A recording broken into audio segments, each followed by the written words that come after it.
जीवन का पछतावा, एक कहानी।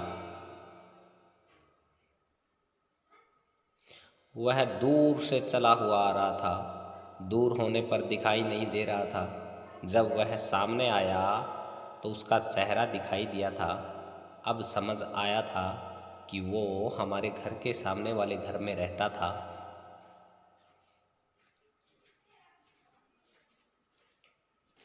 आज बहुत दिनों बाद वो घर वापस आया था। उसे देखकर बहुत खुशी हो रही थी, मगर वो मेरे पास आया और उसने मुझे कुछ बताया था।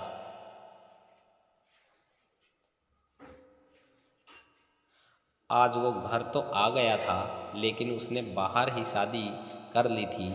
वह अपनी पत्नी को साथ में लेकर नहीं आया था।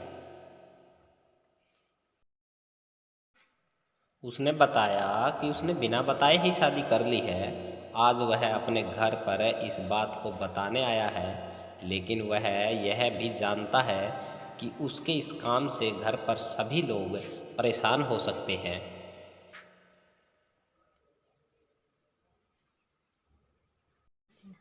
उसने बताया कि जिस जगह वह काम करता था उसी जगह पर वो लड़की भी काम करती थी। तभी हमने शादी का फैसला कर लिया था। अपने घर पर जब मैंने फ़ोन किया तो उन्होंने साफ मना कर दिया था। उसके बाद मेरी बिल्कुल भी हिम्मत नहीं हो पाई थी। उनके मना करने के बाद हमने शादी कर ली थी। अब इस बात को आज 1 महीना हो गया है, इसलिए मैं बताने आया हूँ।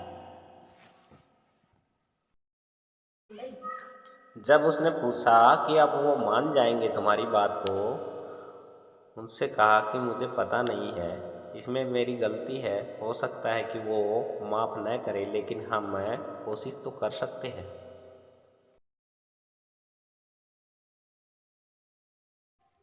कुछ देर बाद वह घर चला गया था। घर पर क्या बात हो रही थी यह मुझे नहीं पता थी। अगली सुबह वो मुझसे मिला था। उसने कहा कि आज जो कमाल हो गया था, वो सभी लोग इस बात को मान गए हैं।